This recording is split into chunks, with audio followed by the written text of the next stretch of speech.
I should have known something was wrong when Dmitri asked me to meet his family.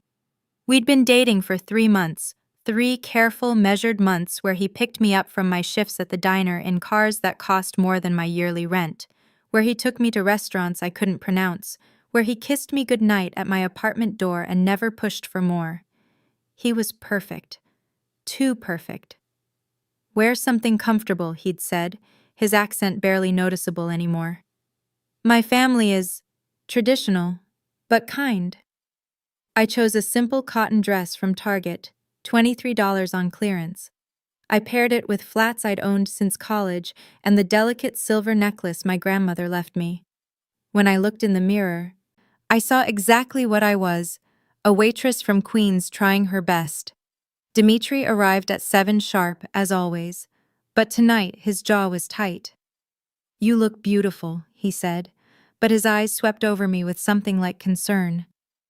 "Too casual?" I asked, suddenly self-conscious. "No, perfect." He opened the car door, a black sedan I'd never seen before, larger than his usual Mercedes. Completely perfect. The drive took 40 minutes, leaving the cramped streets of my neighborhood for winding roads lined with estates hidden behind iron gates. My stomach tightened with each mile. "Dmitri," I said quietly, "what does your family do?" His hands flexed on the steering wheel. "Import and export. Logistics." It was the same answer he'd given before, the same non-answer. We turned through gates that opened automatically, rolling up a driveway lined with lights. The house, no, the mansion, loomed ahead, all stone and glass and old-world architecture that belonged in a different century. "Oh my God," I whispered. Dmitri parked and turned to me, his hand finding mine. "Listen to me carefully, Natasha. Tonight, you speak only when spoken to. You smile. You are polite. And if anyone asks you anything unusual, anything about me, you say you don't know. Do you understand?" My heart hammered. "You're scaring me." "I'm protecting you." His thumb stroked over my knuckles. "Trust me." A man in a black suit opened my door before I could answer. Dmitri came around, offering his arm. I took it, feeling the solid muscle beneath his expensive jacket, and let him lead me inside. The foyer could have swallowed my entire studio apartment. Marble floors, crystal chandeliers, artwork that probably cost more than my life. And people, beautiful people in designer clothes, holding champagne glasses, speaking in low voices that stopped when we entered. Every eye turned to me. "Dima," an older woman said, gliding forward in a gown that shimmered. "This is her? Mama, this is Natasha Brooks." His voice was formal, careful. "Natasha, my mother, Katya Volkov." I extended my hand. She looked at it like I'd offered her a dead fish. "American," she said, not a question. "Yes, ma'am. Born and raised in Queens." Her smile was ice. "How quaint." A ripple of laughter moved through the room. My face burned, but I kept smiling, kept my chin up. Dimitri's hand pressed against my lower back. A warning or comfort, I couldn't tell. "Come," his mother said. "Father is waiting." We moved through the crowd, and I caught whispers in a language I didn't recognize. Russian, maybe. Dmitri had mentioned his grandparents immigrated, but he rarely spoke about them. The dining room was even more impressive, a table that sat 20, already laden with food that smelled rich and unfamiliar. At the head sat a man who could only be Dmitri's father. He had the same sharp features, the same cold eyes. But where Dmitri carried controlled power, this man radiated pure authority. He watched us approach like a judge awaiting a verdict. "Papa," Dmitri said, "may I present? I know who she is." His voice was pure gravel, heavy with an accent Dmitri had worked to erase. "Sit." We sat. I smoothed my cheap dress, acutely aware of the woman across from me wearing diamonds that caught the light like trapped stars. Servers appeared, filling glasses with wine I definitely couldn't afford. Dimitri's father raised his glass. "To family," he said, his eyes locked on me. And those who wish to join it. Everyone drank. I sipped, the wine bitter on my tongue. Dinner began. I stayed quiet, cutting my food into tiny pieces, hyper-aware of every movement. The conversation flowed in English peppered with Russian words. They talked about business I didn't understand, people I'd never heard of, money and numbers that made my head spin. "So, Natasha," Dmitri's father said suddenly, "what do you do?" "I'm a waitress, sir, at Mel's Diner in Queens." "A waitress?" He repeated the word like it was foreign. "And your family?" "Just me and my mom, she's a nurse." "How industrious." The word dripped condescension. "And you met my son where?" "At the diner. He came in for coffee." "Coffee?" Another man laughed. "Dima went slumming for coffee." Heat flooded my cheeks. Dmitri's hand found my thigh under the table, squeezing gently. "She makes me happy, Papa," he said quietly. "Happy." His father set down his fork with deliberate precision. "You are my only son, my heir. You will marry someone of worth, someone who understands our world, our obligations." "I understand more than you think," I said. The words came out before I could stop them. Silence crashed over the table. Dmitri's father leaned forward. "Excuse me?" My pulse roared in my ears, but I'd already stepped off the cliff. I might as well fall with dignity. "I said I understand more than you think." I met his eyes. "I may not have your money or your name, but I'm not stupid. I know what you see when you look at me, someone beneath your son, someone temporary, someone to dismiss." "Natasha," Dmitri started. "But I also know," I continued, my voice steady despite my shaking hands, "that your son is kind, that he treats people with respect, that he's never made me feel small, not once, unlike everyone in this room." Dmitri's father smiled. It was not a kind smile. "You have fire," he said. "I appreciate that, but fire without fuel burns out quickly." He switched to Russian, rapid and harsh, speaking directly to Dmitri. I didn't understand the words, but I understood the tone: dismissal, command, finality. Dmitri's jaw clenched. He started to respond in Russian, but I touched his arm. And then I did something insane, something I'd never told him about. Something I'd hidden because it felt like the only card I had that was worth anything. I looked at his father and said, in perfect fluent Russian, "With respect, sir, your son is not a child to be ordered, and I am not a fool to be dismissed. If you wish to insult me, at least have the courtesy to do it to my face." Dmitri's father stopped mid-breath. The room went absolutely silent. And then he started choking on his wine. Dmitri's father coughed violently, wine spraying across his plate. His wife rushed to his side, patting his back while shooting me a look that could shatter glass. Around the table, everyone froze, forks suspended mid-air, mouths hanging open, eyes wide with shock. I'd just blown up my entire life. "You speak Russian," Dmitri said beside me, his voice dangerously quiet. "Yes." "Since when?" "Since always." I kept my eyes on his father, who had finally stopped choking and now stared at me like I'd grown a second head. "My grandmother was from Moscow. She raised me while my mom worked double shifts.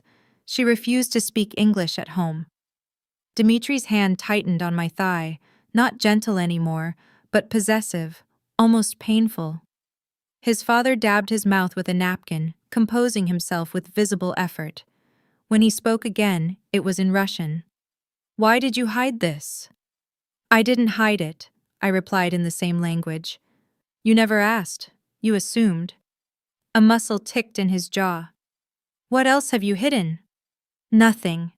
I'm exactly who I appear to be, a waitress from Queens who happens to speak the language of her heritage." I paused. "Is that a problem?" The older woman with the diamonds leaned forward. "Alexei, this changes things." "Does it?" Dmitri's father, Alexei, studied me with new intensity. "What was your grandmother's family name?" "Orlova." Several people gasped. Dmitri's hand went rigid against my leg. Orlova, Alexei repeated slowly. Of the Moscow Orlovs? I shrugged, uncomfortable with wherever this was heading. I don't know. She never talked about her family. She came to America alone in 1962 and never looked back. 1962. Alexei exchanged glances with his wife. During the— Papa, Dmitri interrupted, switching back to English. This is not the time. On the contrary, Sin, this is exactly the time. Alexei stood, his chair scraping against marble. Everyone out, family only. The dining room emptied in seconds. Servers vanished. The guests filed out murmuring in Russian too quick for me to catch. Soon it was just me, Dmitri, his parents, and an older man I hadn't been introduced to. You should go, Dmitri said to me quietly. No, his father said. She stays. I felt like a mouse between cats. Alexei began pacing, his hands clasped behind his back. Your grandmother, this Orlova, did she have a brother? I think so. She mentioned a Mikhail once, but she got upset and never spoke of him again. Mikhail Orlov. The older man spoke for the first time, his voice hoarse. He was my brother-in-law. He died in 1975. My stomach dropped. Who are you? Viktor Sokolov. Your grandmother was married to my brother before she fled Russia. The room tilted. That's impossible. She married my grandfather in New York in 1963. A second marriage. Victor's eyes were sad. She had reasons to run, child. Good reasons. What reasons? I demanded. Alexei stopped pacing. Your grandmother's first husband was involved in certain activities that made enemies. When he was killed, she was in danger, so she disappeared. Activities, I repeated numbly. You mean crime? We prefer business, Dmitri's mother said coolly. The pieces clicked together with horrible clarity. The mansion, the guards, the way people looked at Dmitri with fear and respect, the careful way he'd never told me about his family. You're mafia, I whispered. We're entrepreneurs, Alexei corrected, with traditional values and methods. I stood abruptly, my chair falling backward. I need to leave. Dmitri caught my wrist. Natasha, let me go. I yanked against his grip, but he held firm. Listen to me, he said urgently. Just listen. To what? More lies? Tears burned my eyes. 3 months, Dmitri. 3 months of dates and flowers and sweet words, and you never once mentioned that you're a what? His voice hardened. Say it. A criminal? He flinched like I'd slapped him.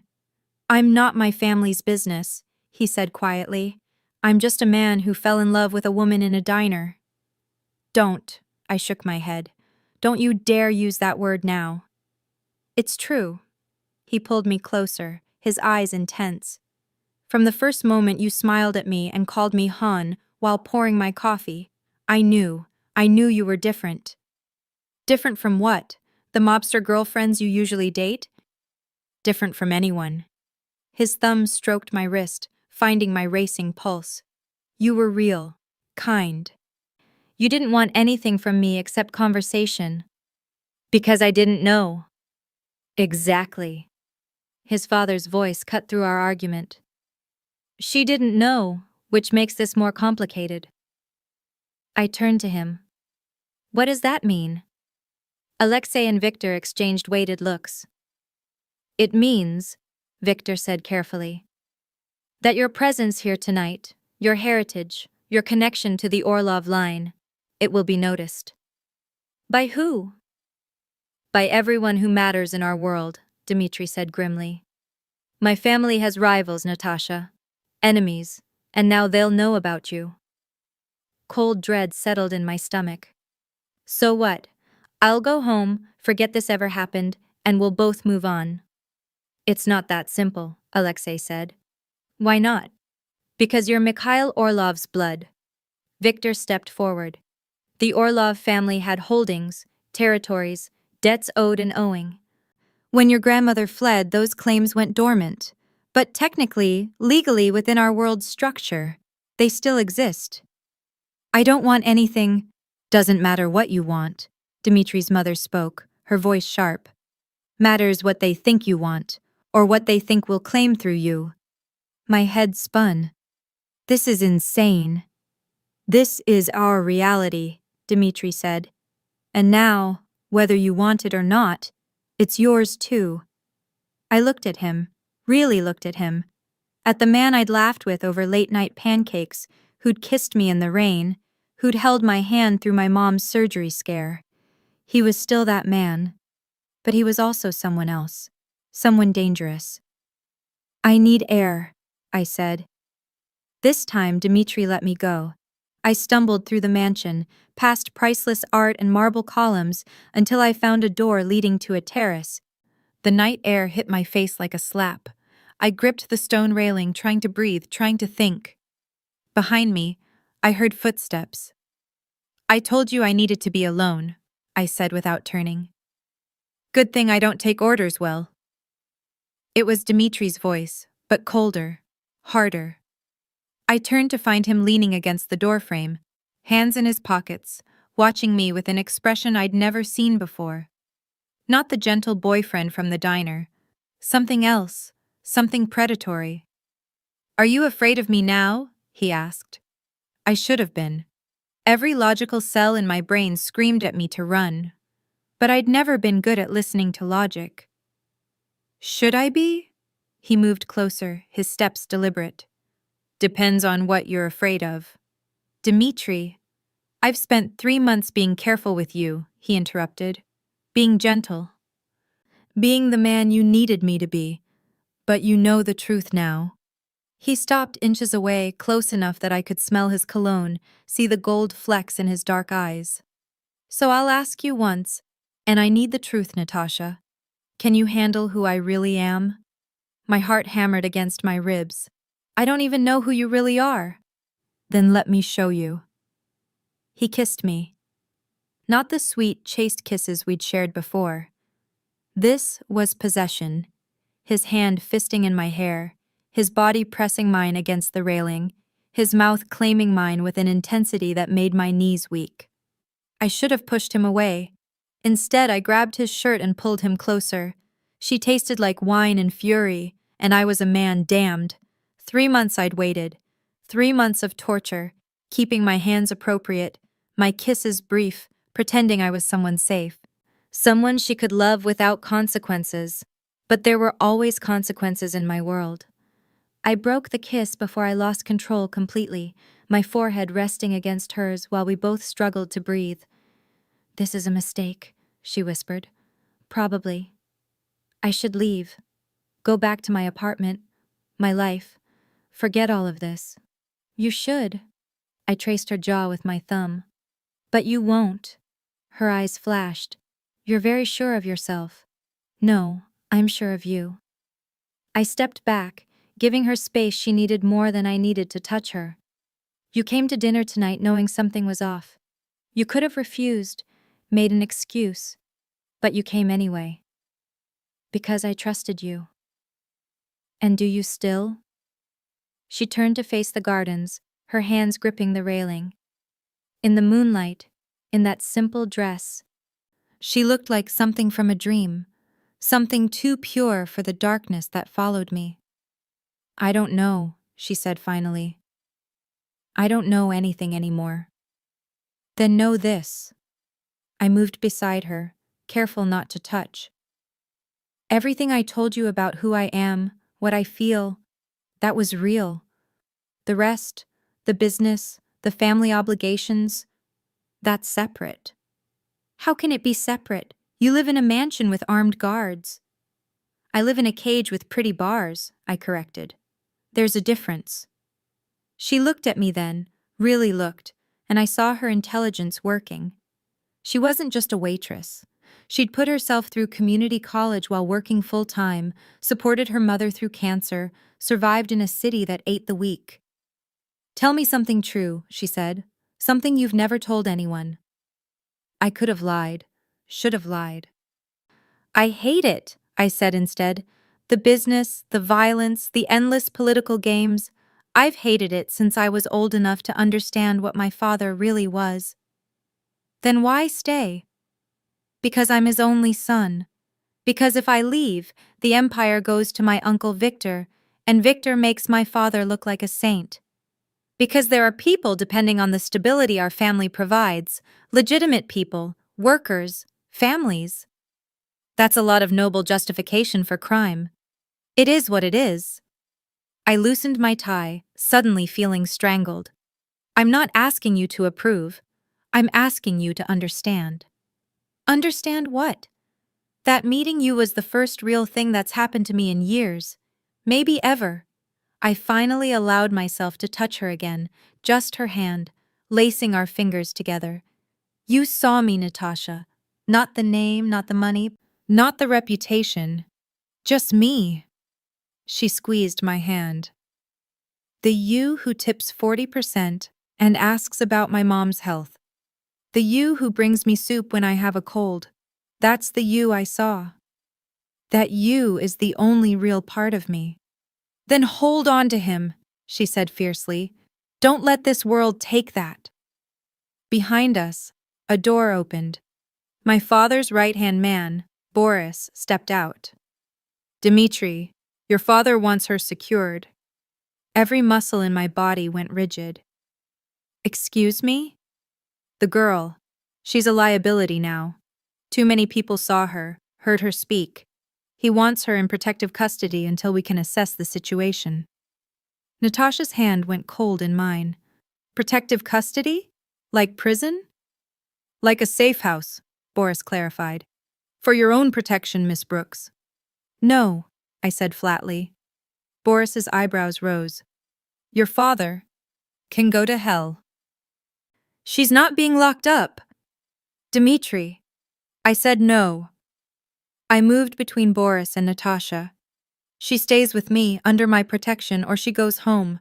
Those are the options. Your father won't accept. Then my father and I need to have a conversation. I led Natasha back inside, my hand firm on her lower back. She was trembling slightly, but her spine was straight. Brave. Always so brave. We found my father in his study, vodka in hand, staring at old photographs spread across his desk. Papa, I said in Russian. We need to talk.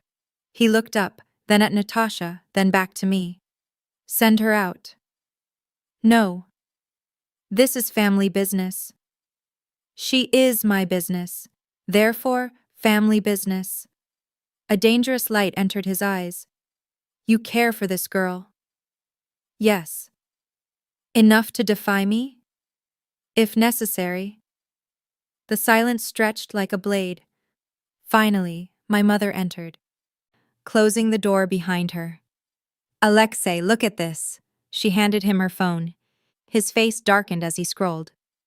Blayat. What? I asked. The Kozlovs know. My mother's voice was ice. Pictures of her at dinner are already circulating. They're asking questions about the Orlov connection. The Kozlovs, our oldest, most dangerous rivals. Natasha touched my arm. Who are the Kozlovs? People you don't want asking about you, my father said grimly. He looked at me.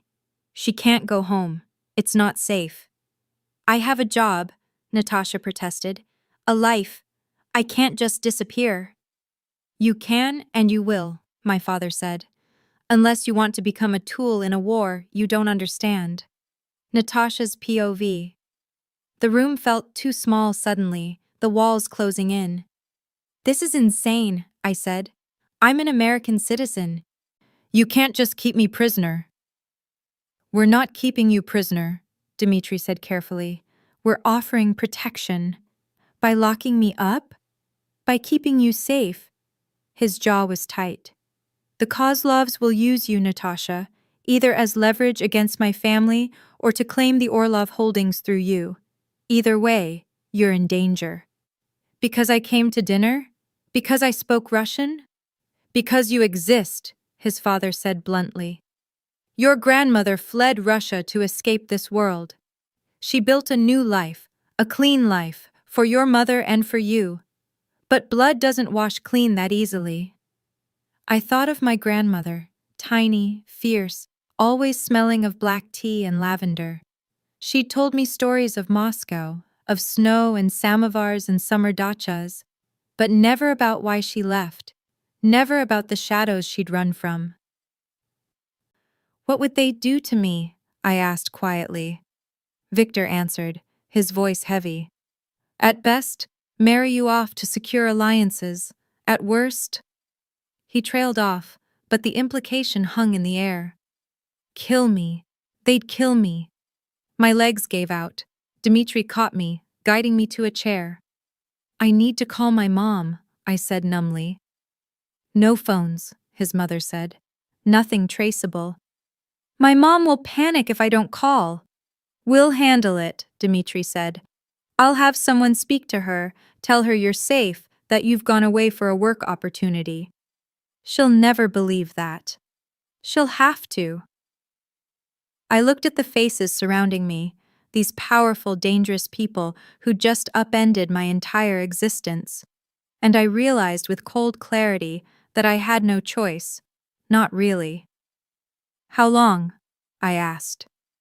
Until it's safe, Dmitri said. And when will that be? He exchanged looks with his father. Neither answered. I laughed, slightly hysterical. This morning I was worried about making rent. Now I'm apparently a mafia princess hiding from Russian gangsters. This is my life now? This is your life now, his father confirmed. Unless what? He studied me with calculating eyes. Unless you marry my son. The words dropped like stones. Absolutely not, Dmitri said immediately. Think about it, Alexei continued. If she's under our family protection officially, through marriage, the Kozlovs can't touch her without declaring war. It solves everything. It solves nothing, Dmitri's voice cracked like a whip. I won't trap her like this. I'm not asking, his father said quietly. The engagement will be announced tomorrow. Papa, it's done, Dmitri. She's Orlov blood whether she wants to be or not. Better she's Orlov Volkov than Orlov Kozlov. I stood on shaking legs. I'm right here. Don't I get a say? 4 pairs of eyes turned to me. Of course, Alexei said smoothly. What do you say, Natasha Brooks? Will you marry my son and accept our protection? Or would you prefer to take your chances alone? It wasn't really a question. It was a threat wrapped in silk. I looked at Dmitri. His face was anguished, hands clenched into fists. I'm sorry, he mouthed. And despite everything, the lies, the danger, the absolute insanity, I believed him. Fine, I heard myself say. I'll do it. They gave me a room in the East Wing, beautiful, luxurious, and utterly wrong. The bed could fit 4 people. The bathroom had heated marble floors and a shower with 6 different heads. The walk-in closet was already filled with clothes in my exact size, designer labels I'd only seen in magazines. Someone had been planning this. I sat on the edge of the bed, still wearing my Target dress, staring at nothing. A soft knock interrupted my spiral. Natasha? Dmitri's voice cautious. May I come in? It's your house. He entered anyway, carrying a tray with tea and what looked like Russian pastries. He'd changed from his suit into dark jeans and a simple black shirt.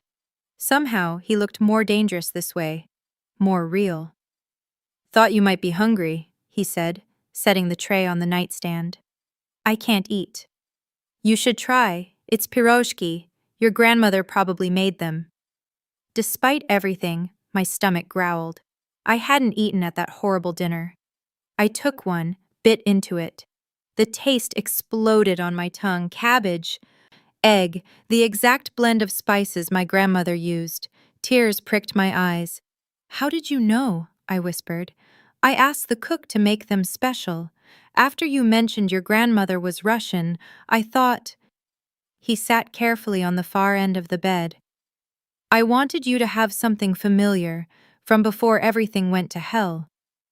I ate another pastry, then another, the simple act of chewing keeping me from crying.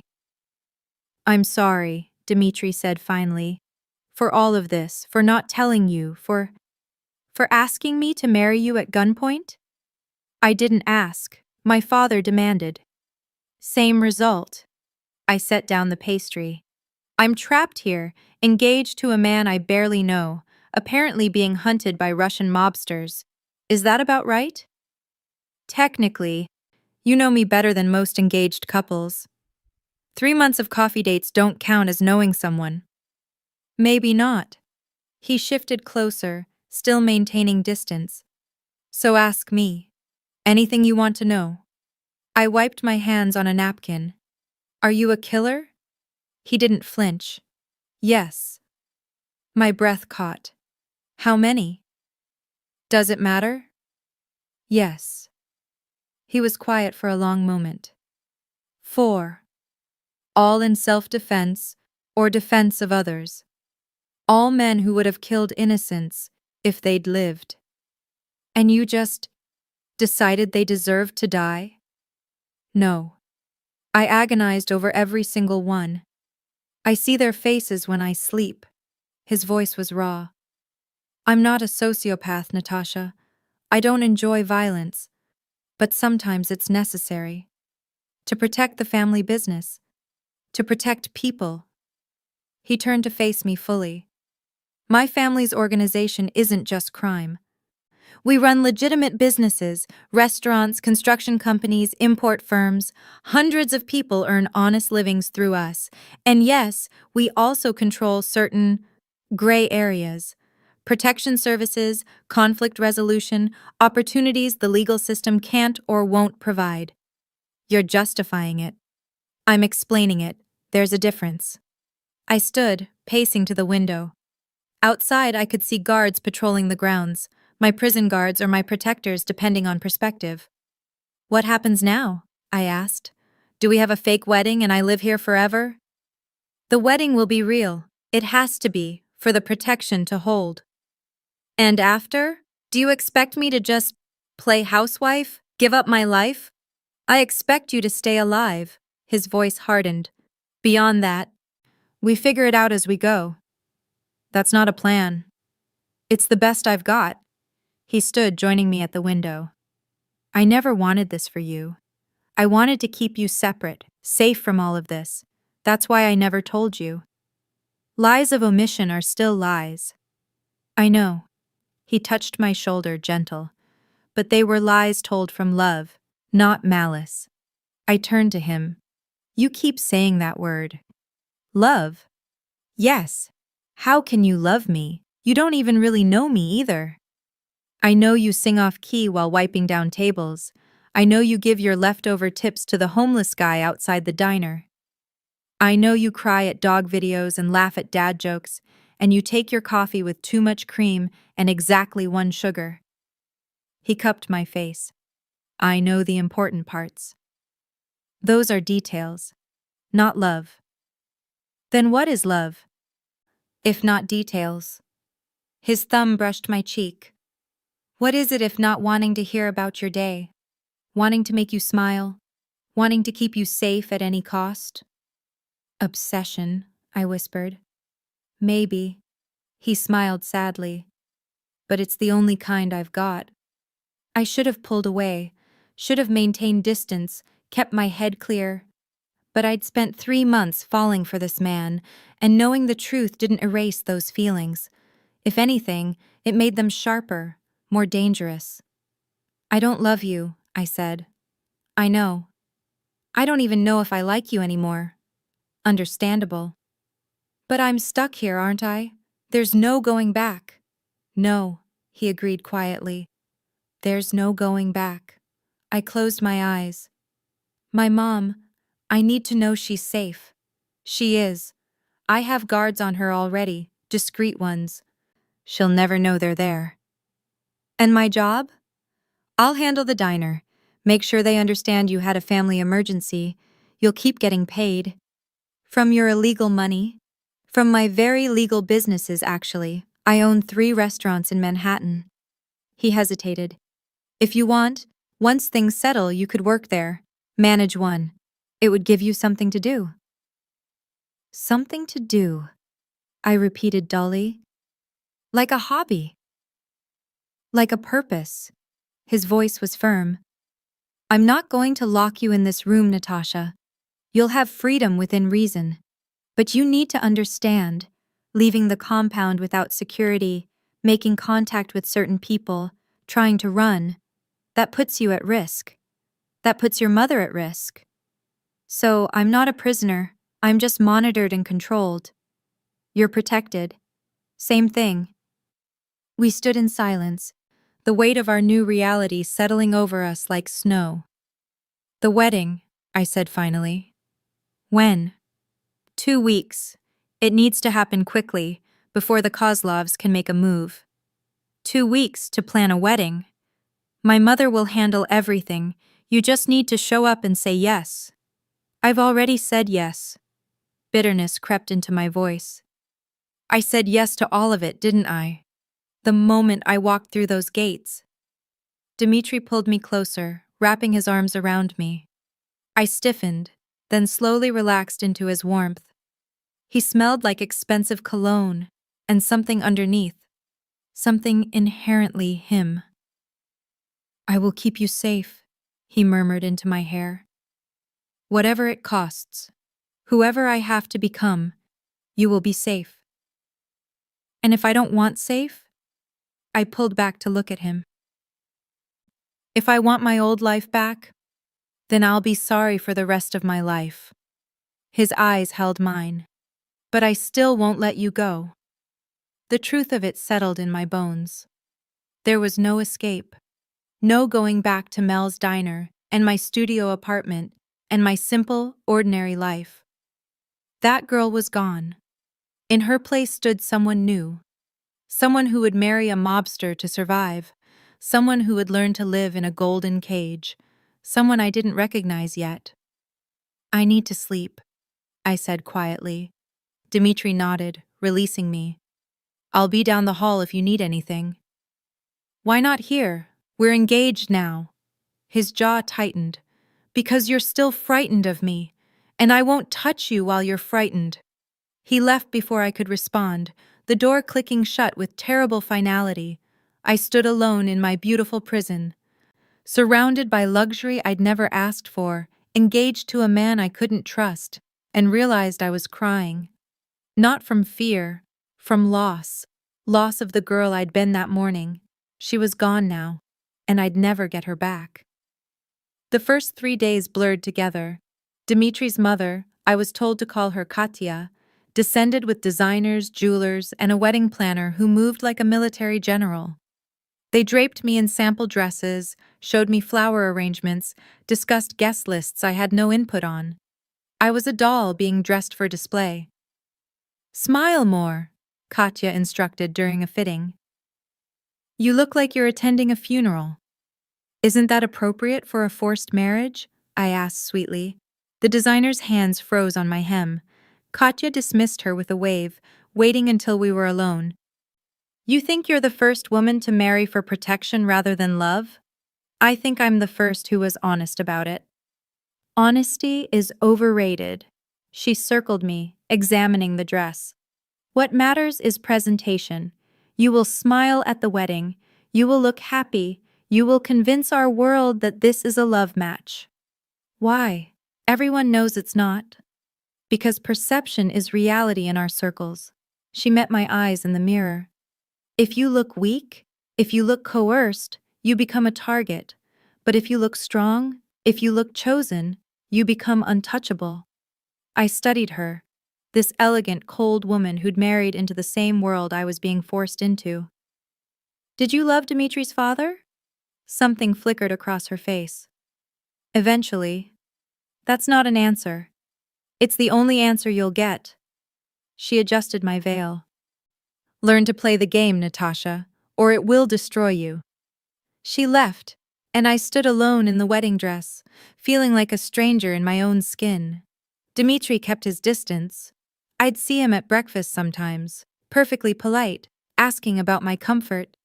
At dinner, he'd make small talk about nothing important, but he never touched me, never referenced our impending marriage, never crossed the invisible line he'd drawn. It should have been a relief. Instead, it made everything worse. On the fourth night, I couldn't sleep. I wandered the mansion, trailing my fingers along silk wallpaper and antique furniture, until I found myself outside a room pouring golden light. Through the cracked door, I saw Dmitri at a desk, papers scattered, a glass of whiskey at his elbow. He looked exhausted, older. "You can come in," he said without looking up. "I know you're there." I pushed the door open. "How?"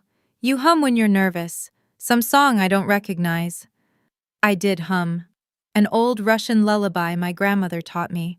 I hadn't even realized. "Can't sleep?" he asked, finally looking at me. "Can you?" "Haven't slept properly in 4 days."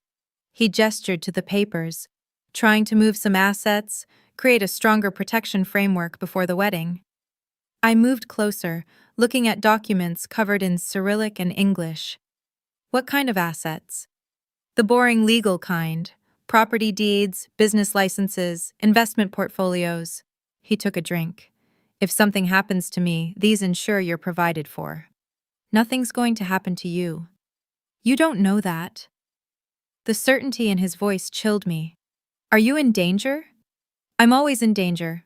Comes with the name." He leaned back, studying me. "You're wearing my mother's robe." I looked down at the silk robe I'd found in the closet. "Is that a problem?" "No. It looks better on you." We fell into silence. Comfortable almost, despite everything. "Why do you really do this?" I asked suddenly. "And don't give me the duty speech. Why stay in a world you hate?" He was quiet for so long I thought he wouldn't answer. "When I was 12, he finally said, my father took me to a meeting. His rivals, the Petrovs, had been encroaching on our territory. The meeting was supposed to resolve things peacefully."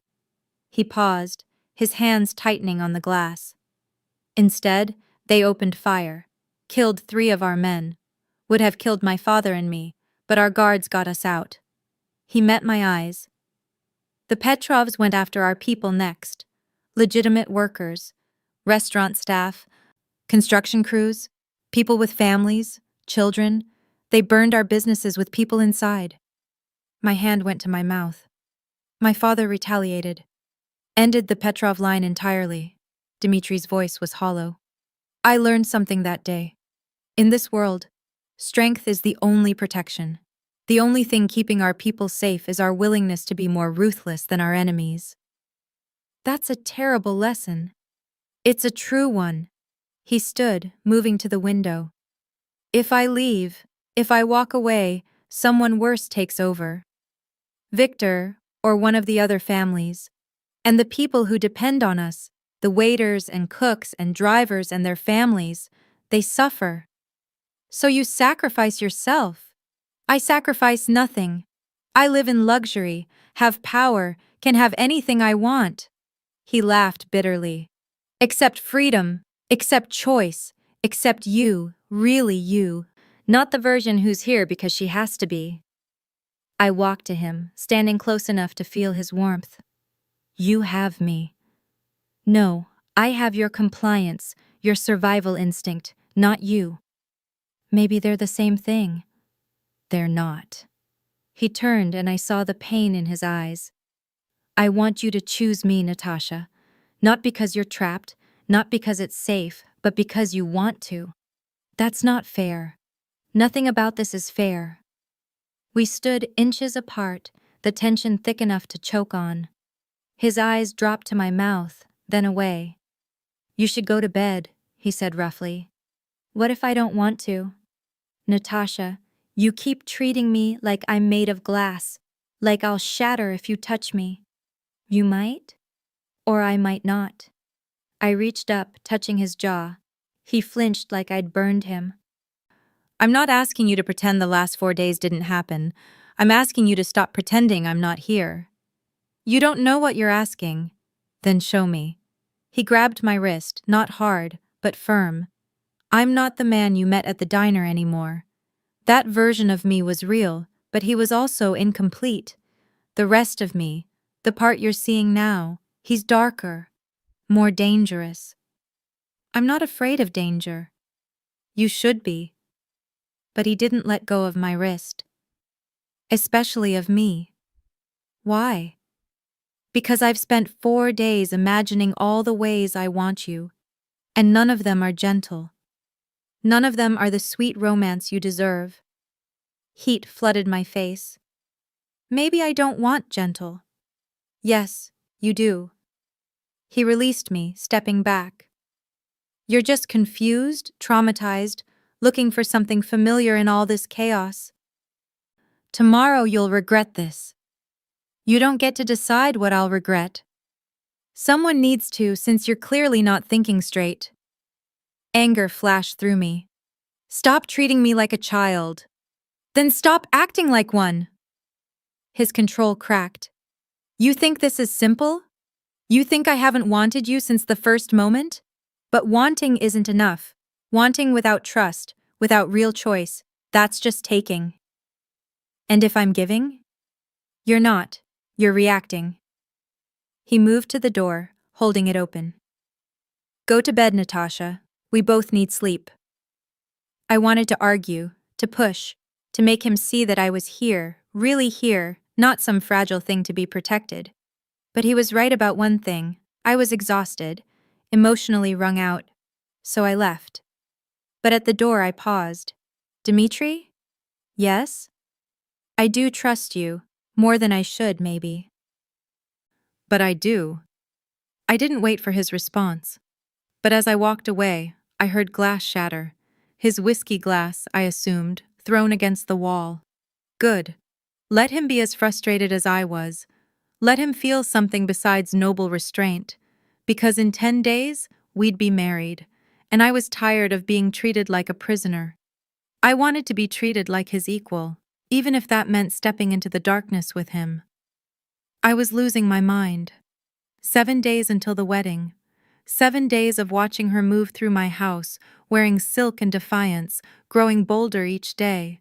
7 days of wanting and denying myself. You look like shit, Victor observed at breakfast. Thank you for that insight. When's the last time you slept? Define sleep. He grunted, returning to his newspaper. Across the table, Natasha pushed food around her plate. Dark circles under her eyes. She wasn't sleeping either. Good. Let her be as miserable as I was. My phone buzzed. A message from Boris.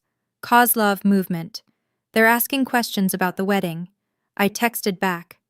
Let them ask. Problem? Natasha asked quietly. No. Liar. I looked up. She was watching me with those sharp eyes, reading me despite my attempts at neutrality. The Kozlovs are interested in our wedding, I admitted. It's expected. Should I be worried? No, that's my job. Everything's your job, she said. Protection, planning, worrying. What's mine? Surviving. That's it? Her voice rose. Just exist and let you handle everything? The table went quiet. Victor suddenly found his newspaper fascinating. Yes, I said carefully. That's it? Well, that's not enough. She stood, her napkin falling. I'm not a helpless damsel, Dimitri. Stop treating me like one. She left before I could respond. Victor lowered his paper. She's going to be trouble. I know. You like that about her. I did. God help me, I did. I found myself in the library, a massive room filled with books in Russian, English, and languages I didn't recognize. I was reading a Russian novel my grandmother loved when Katya appeared. We need to talk about the wedding night, she said without preamble. I nearly dropped the book. Excuse me? You're marrying my son in 7 days. Certain expectations will follow. She sat across from me. Dimitri has been a gentleman, I'm told. Too much of one. My face burned. That's none of your business. Everything about this marriage is my business. It protects our family. She leaned forward. But more than that, it protects you. The marriage must appear real in every way. Do you understand? I understand you're asking invasive questions. I'm preparing you for reality. Her voice softened slightly. I was you once. Married young, frightened, to a man I barely knew. The first months were… She paused. Difficult. But I learned. Learned what? That power in our world isn't always obvious. A wife holds more influence than she realizes. She stood, moving to the window. Dmitri loves you. I see it every time he looks at you. Use that. I don't want to use anything. Then you'll be a victim instead of a partner. She turned back. Your choice. After she left, I sat with her words, feeling their weight. Was I a victim? Or was I something else? That night, I made a decision. I found Dmitri in his office again, always working, always alone. We need to talk, I said, closing the door. He looked up, wary. About? Us, this marriage, everything. He sat back. I'm listening. I'd rehearsed this, but the words still came hard. I know you're trying to protect me. I know you think you're doing the right thing by keeping distance, but it's making everything worse. How? Because we're supposed to convince everyone we're in love, but we can barely look at each other, because in 7 days we'll be married and we're still strangers. I paced, frustration spilling out. You want me to trust you, but you won't let me in. You want me to accept this life, but you treat me like I'm separate from it. You should be separate from it. But I'm not.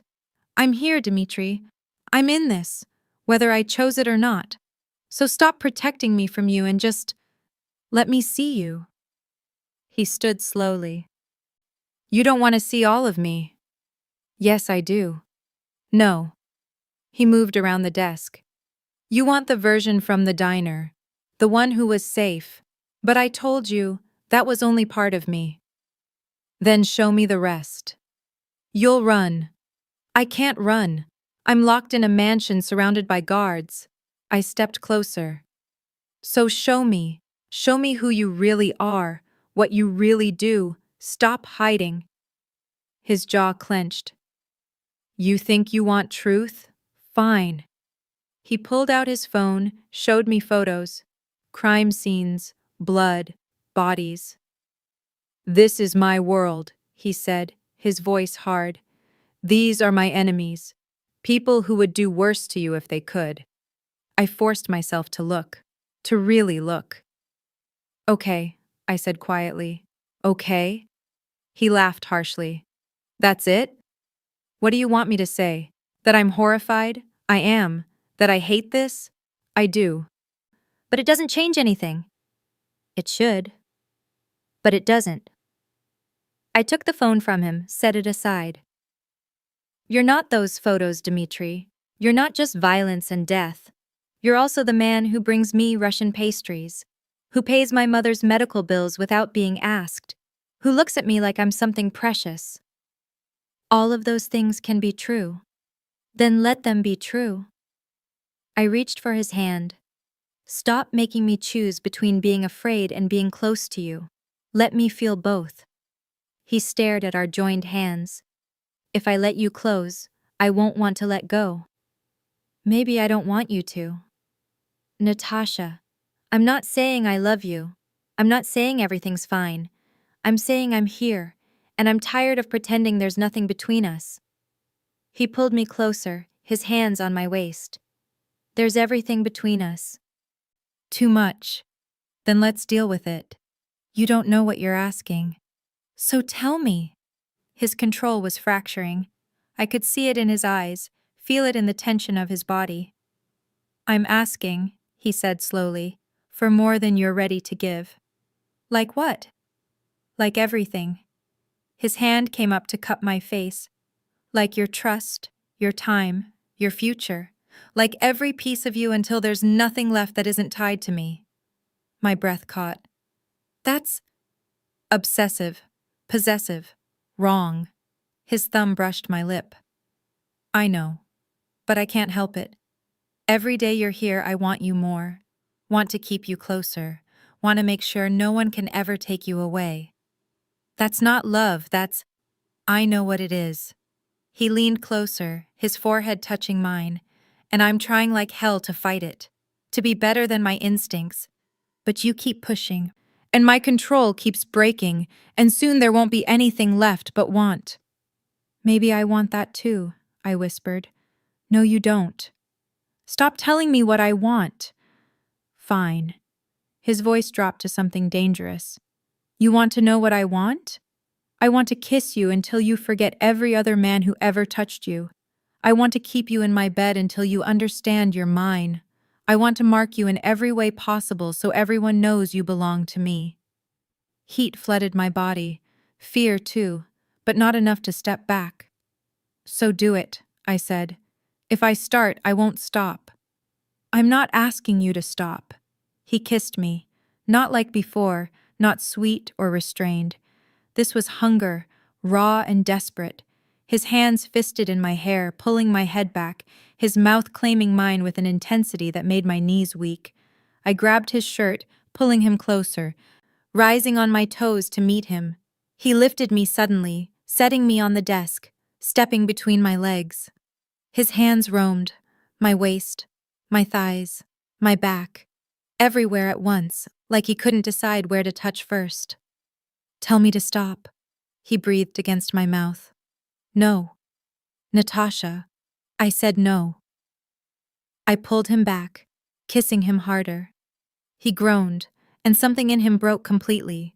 This was the real Dmitri, the one who took what he wanted, the one who stopped being gentle. And God help me, I wanted him too. She was fire in my hands. Every touch I'd denied myself for months, every want I'd suppressed, it all crashed through me at once. I kissed her like a drowning man finding air, my hands mapping her body through silk that felt like an insult between us. Dmitri, she breathed, and the sound of my name in her voice nearly undid me. I forced myself to slow down, to think past the wanting. Not here, I managed. Not like this. Why not? Because you deserve better than a desk in my office. I don't care. I do. I pulled back, just enough to see her face. She was flushed, lips swollen from my kisses, eyes dark with desire. Beautiful. Mine. Come with me, I said. I led her through the house, her hand in mine, both of us trembling with restraint. Past Victor's knowing look, past the guards who suddenly found the walls fascinating, to my room, the one place that was truly private. The door closed behind us. His room was simpler than I expected. Dark furniture, minimal decoration, a massive bed that dominated the space. Through the windows, city lights glittered in the distance. Last chance, Dmitri said, his voice rough. Walk away now. And we forget this happened. I don't want to forget. You might tomorrow. Then I'll deal with tomorrow. I turned to face him. Right now, I want this. I want you. Something in his expression shifted. The careful control he always maintained cracked completely. Then you'll have me, he said. All of me. He kissed me again, slower this time, but no less intense. His hands found the zipper of my dress, lowering it with agonizing care. The fabric pooled at my feet, leaving me in just my underwear. I should have felt exposed, vulnerable. Instead, I felt powerful. You're so beautiful, he whispered, his hands skimming my sides. I've imagined this so many times. Show me. He did. His hands were everywhere, gentle despite his earlier intensity, learning every curve, every sensitive spot. When he lifted me, I wrapped my legs around his waist, trusting him completely. He laid me on the bed like I was something precious, something worth protecting. I need you to be sure, he said, hovering over me. Once we do this, everything changes. Everything already changed. I pulled him down. The moment I walked into that dinner. No. He kissed my neck, my collarbone. The moment you spoke Russian and my father choked on his wine. That's when everything changed. I laughed, slightly breathless. So this is all my fault? Completely. His smile was genuine, warm, the smile I'd fallen for at the diner. You ruined everything with your perfect Russian and your stubborn pride. No regrets? Not even one.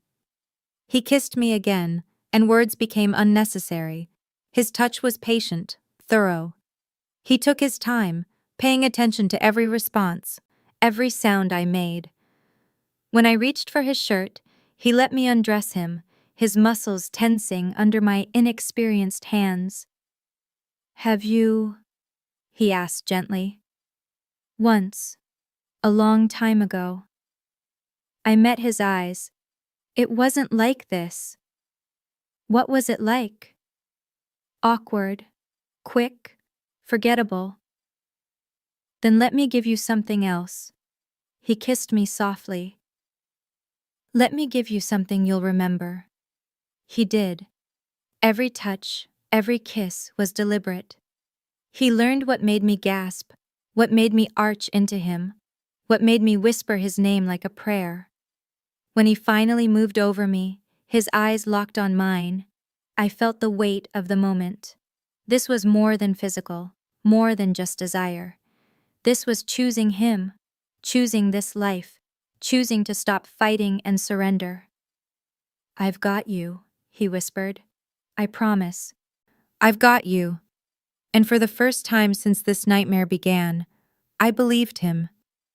Later, we lay tangled together, moonlight painting patterns on the sheets. My head rested on his chest, his heartbeat steady under my ear. I should feel guilty, I said quietly. About what? Enjoying this, enjoying you, when everything about this situation is wrong. His hand stroked my hair. Nothing about this feels wrong to me. That's because you're a criminal. He laughed, the sound rumbling through his chest. Fair point. I traced patterns on his skin, following old scars I hadn't noticed before. What's this one from? Knife fight when I was 16. And this? Bullet. Grazed me during a territorial dispute. I pushed up on my elbow looking at him. His body was a map of violence, each mark a story I'd never wanted to know. Does it hurt? I asked. Not anymore. They're old. I meant emotionally. Does it hurt, living this life? He was quiet for a long moment. Every day, but less so lately. Why? Because of you. He pulled me back down against him. You make it bearable. That's a lot of pressure. You're strong enough to handle it. What if I'm not? Then we'll figure it out together. His arms tightened around me. I meant what I said earlier. You're mine now, Natasha. I'm not letting go. The possessive words should have scared me. A few days ago they would have. But now, wrapped in his warmth, protected by his strength, they felt like exactly what I needed to hear. I'm still angry at you, I said, for lying, for trapping me here. I know. And I don't forgive you. I don't expect you to. But I do. I hesitated. I do feel something. Something real. He tilted my chin up, his eyes searching mine. What do you feel? Safe, which is insane because you're the most dangerous person in my life. Safety and danger aren't opposites, not in our world. Our world, I repeated. Is that what this is now? Our world, not just yours? If you want it to be. I thought about my old life. The diner, the tiny apartment, the constant struggle to make rent. It hadn't been much, but it had been mine. Free. But freedom was relative. I want to help, I said suddenly. Help with what? Your work, the family business. I don't want to just sit around being protected. I want to be useful. He stiffened. Absolutely not. Why not? Because it's dangerous. Because I'm trying to keep you away from that side of things. But that side of things is your whole life. I sat up. If we're really doing this, If we're really getting married, then I want to be part of it. All of it. No. You don't get to just say no. I just did. His voice was firm. You can have access to the legitimate businesses, help run the restaurants, manage the properties. But the other stuff, the dangerous stuff, that's off limits. Because you don't trust me? Because I love you too much to risk you. The words hung in the air. You've never said that before, I whispered. Not like that. Not without qualifiers. I'm saying it now. He pulled me back down. I love you, Natasha Brooks. I loved you when you were just a waitress who smiled at me. I love you now, knowing your Orlov blood. I'll love you when you're my wife. It's not going away. Tears pricked my eyes. This is so messed up. I know. We barely know each other. I know. I should hate you. Probably. But I don't. The words came out broken. I don't hate you. I should, but I don't. He kissed my forehead. That's enough for now. Is it? It has to be. We fell into silence, holding each other as the night deepened around us. Tomorrow would bring new complications. The wedding was in 6 days. The Kozlovs were circling. My mother probably thought I'd been kidnapped. But tonight, in this moment, none of that mattered. Tonight, I let myself feel his warmth, feel his protection, feel something dangerously close to love. And I stopped fighting it. 3 days before the wedding, everything shattered. I woke alone in Dimitri's bed, sunlight streaming through windows, a note on his pillow. Meeting, stay inside, love D. I should have listened. Instead, I wandered downstairs in his shirt, looking for coffee. The house was quiet. Too quiet. No guards in their usual positions. No kitchen staff preparing breakfast.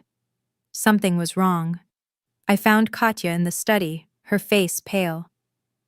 Where's Dimitri? I asked. Handling a situation. Her voice was tight. What situation? The Kozlovs made a move last night, burned one of our restaurants. 3 people were inside. My stomach dropped. Are they? 2 survived with burns. 1 didn't. She looked at me with hollow eyes. It started. What started? War. The word hung like a guillotine blade. Where is he? I demanded. Natasha, you need to stay here. Where is he? She hesitated, then pulled out her phone, showing me a location pin. He's meeting with the other families. Trying to prevent escalation. Take me to him. Absolutely not.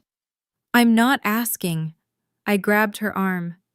3 days from now, I'll be a Volkov. That makes this my fight, too. Something shifted in her expression. Respect, maybe. Or resignation. Get dressed, she said. And don't make me regret this. The meeting was in a warehouse in Brooklyn, neutral territory. Katya's driver pulled up to a building surrounded by expensive cars and armed men. Stay in the car, she instructed. Like hell. Natasha. I'm going in. With you or without you. She swore in Russian. You're as stubborn as your grandmother. Is that a compliment? I haven't decided yet. We entered together. The warehouse floor was arranged like a crude courtroom, families on different sides, tensions thick enough to choke on. Dimitri stood in the center with his father and Victor, facing a group of hard-looking men I didn't recognize. When he saw me, his face went white. Natasha, what are you— She has every right to be here, Katya interrupted. She's about to become family. The famous Orlov girl, one of the Kozlov men said, middle-aged, cruel eyes. So beautiful, such a waste. Dimitri moved like lightning, putting himself between us. Careful, Mikhail. Or what? You'll start a war over a girl? Mikhail smiled. Oh wait, that's already happening. This war started because you murdered civilians, Alexei said coldly. You broke the accord. We sent a message. You've been getting too comfortable, Volkov. Too bold. Mikhail's eyes found me again. Bringing Orlov blood into your family? That's not just bold. That's a declaration. The Orlov line is dead, Victor said. Has been for decades. Except she's standing right there. Mikhail took a step forward. With claims to territories you've been controlling, with blood rights you've been denying. I don't want anything, I said, my voice clear. Everyone turned to look at me. The Orlov claims, territories, whatever political games you're playing, I want no part of it. I'm marrying Dmitri because I choose to, not because of blood or politics. How touching, Mikhail sneered. But it doesn't matter what you want, it matters what you are. Then what am I? Leverage. His smile widened. For whoever controls you. Dmitri's hand went to his gun. Around the room, 20 other hands did the same. Nobody controls her, he said quietly, dangerously. She's mine. And anyone who touches her dies. Brave words. Let's see if you can back them. The explosion cut him off. The western wall blew inward, brick and fire and chaos. I hit the ground, Katya covering me, ears ringing. Through the smoke, I saw figures pouring in, men with guns, faces covered, not Kozlov's, not Volkov's, someone else entirely. Chechens! Victor shouted. Gunfire erupted. I curled into a ball, hands over my head, trying to make myself small. Bodies fell around me. Screams. The smell of gunpowder and blood. Strong hands grabbed me. Dmitri, his face covered in dust, blood streaking from a cut on his temple. Stay down, he ordered, pushing me behind a concrete pillar. What's happening? Third party. They're using our conflict to make a play. He checked his gun. Stay here. Don't move. Dmitri, I mean it. Do not move. He was gone before I could argue, disappearing into the smoke and chaos. I crouched there, shaking, listening to the sounds of war around me. This was his world, this violence, this blood. This was what I'd signed up for. And God help me, I wasn't sure I could handle it. A body fell near me, one of the attackers, then another. Dmitri moved through the smoke like a ghost, every shot finding its target. He was terrifying, efficient, beautiful in his violence. I should have been horrified. Instead, I understood. This was who he was. Not the gentle boyfriend from the diner, not the conflicted heir trying to be better. This was Dmitri Volkov, enforcer, protector, killer, and he was mine.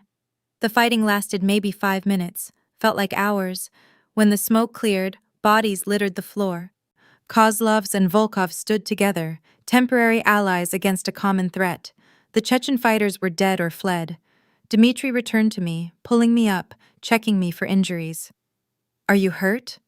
No, are you? I'm fine. He kissed my forehead, my cheeks, my lips.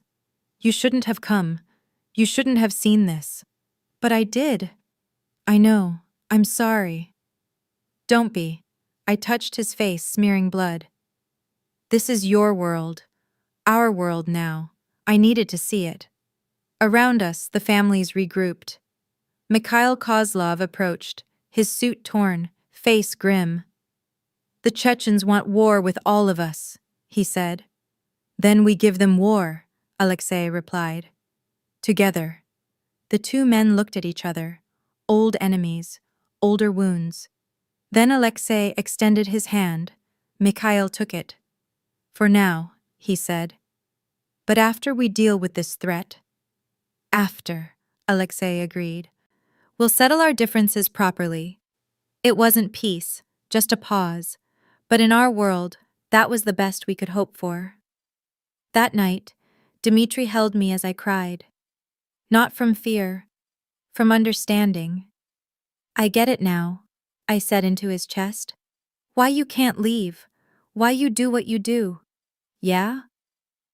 Those people at the restaurant, the ones who died, they were under your protection. Yes. And if you're not strong enough, more people die. Yes. So you make yourself strong, However you have to. His arms tightened. I'm sorry you had to see that today. I'm not. I looked up at him. I needed to understand. Really understand. And now that you do? Now I know what I'm marrying into. I touched his face. And I'm still saying yes.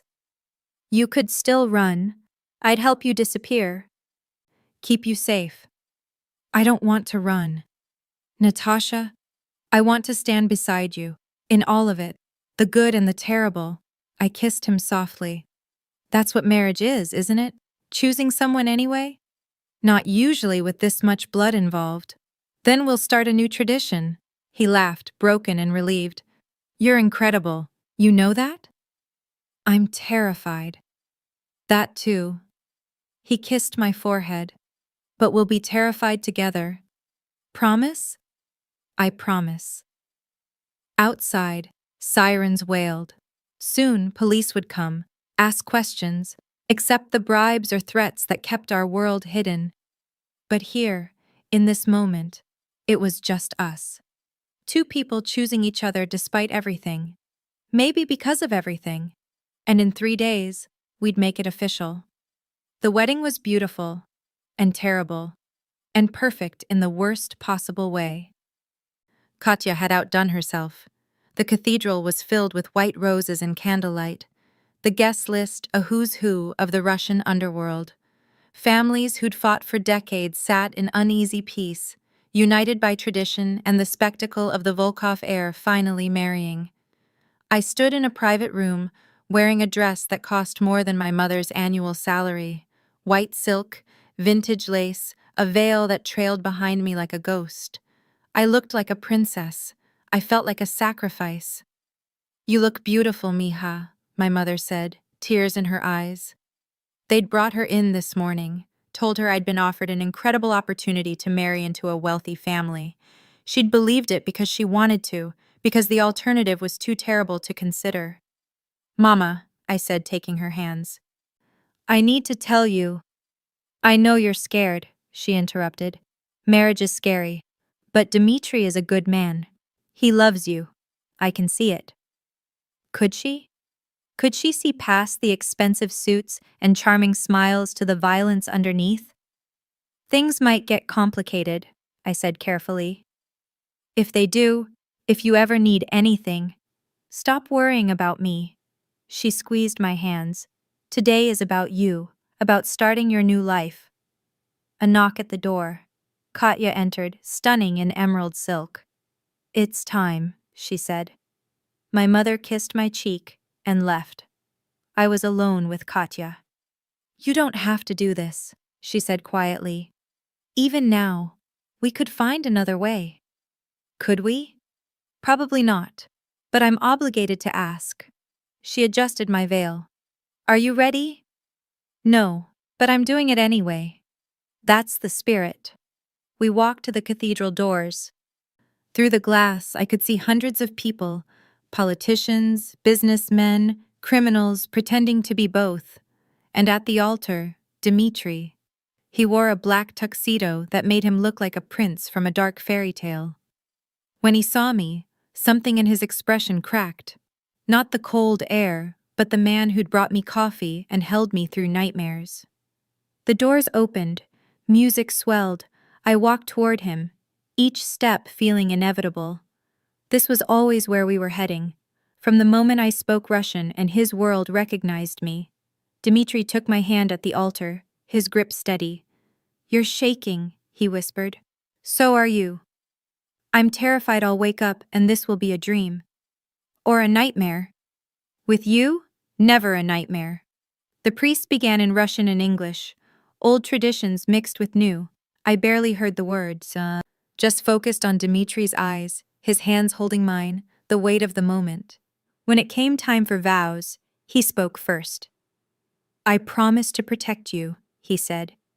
To cherish you, to give you everything I am, even the broken parts, especially the broken parts. My turn. I promise to stand beside you, I said. To be your partner, your equal, your conscience, when the darkness gets too heavy. I promise to choose you. Every day, I'll choose you." The priest smiled. "By the power vested in me, I now pronounce you husband and wife. You may kiss." The explosion cut him off, not in the cathedral. Outside, close enough to shake the windows and send guests screaming. Dmitri pulled me behind him instantly, his hand going to a gun I hadn't known he was carrying. Around us, the families moved into defensive positions with practiced ease. "The Chechens!" Victor shouted. "They're attacking the reception hall!" "Get her out!" Dmitri ordered, pushing me toward Boris. "No!" I grabbed his arm. "I'm not leaving you." "Natasha!" "We just got married, Dmitri. For better or worse, remember? This is the worst part." Another explosion, closer this time. "Fine." He pulled me close, his eyes intense. "But you do exactly what I say. Exactly, understood?" "Understood." He led me through a side exit, Victor and a team of guards surrounding us. Outside, smoke filled the air. The reception hall, a beautiful historic building, was engulfed in flames. People screamed, ran, died. This was our wedding day. We made it to an armored car. Dmitri pushed me inside, climbing in after. Boris took the wheel, driving like hell itself followed. "Where are we going?" I asked. "Safe house. We'll regroup, plan our response." "What about the families? The guests?" "They can handle themselves." His hand found mine. "You're my priority now. Always." Through the rear window, I watched the cathedral district disappear in smoke and chaos. Our wedding, our perfect, terrible day, ending in blood and fire. Somehow, it felt appropriate. The safe house was a brownstone in Queens, ironically close to my old apartment. Dmitri made calls, coordinated defenses, planned retaliation. I sat in a corner, still wearing my wedding dress, covered in ash and trauma. "Mrs. Volkov," Victor said, offering me tea. Mrs. Volkov. My new name. My new identity. "Is this normal?" I asked. "Attacks on weddings?" "Not particularly. The Chechens really want war. They want territory, power. They're using our conflicts to push in." He sat across from me. "But they made a mistake." "What mistake?" "They united the families. Nothing brings us together like a common enemy." He smiled grimly. "They'll regret attacking today." Dmitri returned, kneeling in front of me. "Are you okay?" "Define okay." "Fair." He touched my face. "I'm sorry. This was supposed to be perfect." "In what world did you imagine our wedding would be perfect?" I laughed, slightly hysterical. "We're literally crime royalty. Of course there were explosions." "Still, you deserved better." "I deserved honesty from the beginning. Everything after that is just details." I took his hands. "But we're married now." "Actually married." "Actually married," he repeated. "How do you feel about that?" "Terrified. Confused. Committed." I kissed him softly. "Yours." He pulled me closer, deepening the kiss. Around us, his men politely looked away. "We should consummate this marriage," he murmured against my lips. "Now? Here?"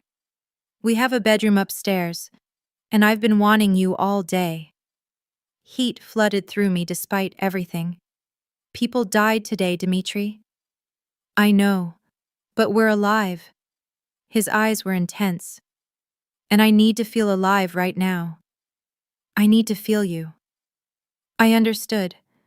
The need to affirm life in the face of death, to connect, to ground ourselves in something real. "Okay," I whispered. He swept me up, carrying me upstairs while his men kept watch. In the bedroom, he set me down gently, his hands finding my zipper. "I've imagined unwrapping you from this dress," he said, taking my time, worshipping every inch. "We might not have time, what if—" "Then let them wait." He kissed my neck. "Right now, there's only us." He undressed me slowly, carefully, treating me like something precious. When we came together, it was intense and desperate and perfect. Outside, war raged.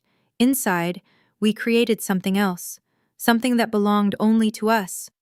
After, we lay tangled together, my head on his chest.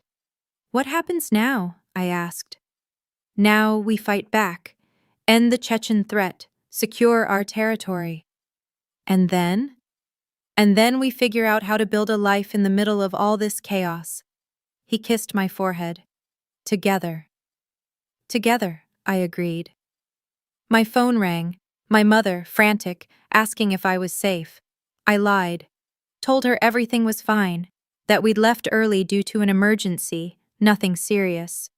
She believed me because she wanted to, just like I was believing Dimitri's promise of safety, because I wanted to, because I had to, because in this world, belief was all we had. The war lasted 2 weeks, brutal, efficient, terrifying. Dimitri and the united families moved like a machine, systematically dismantling the Chechen operation. I watched from the safe house as he became someone else, not my husband, but a general, cold and calculating. When he came home with blood on his clothes, I didn't ask, just helped him clean up, held him when nightmares woke him screaming. This was our new normal. Finally, it ended. The Chechen leaders were dead or in hiding. Their territory had been absorbed, distributed among the families as spoils of war. Peace, fragile and temporary,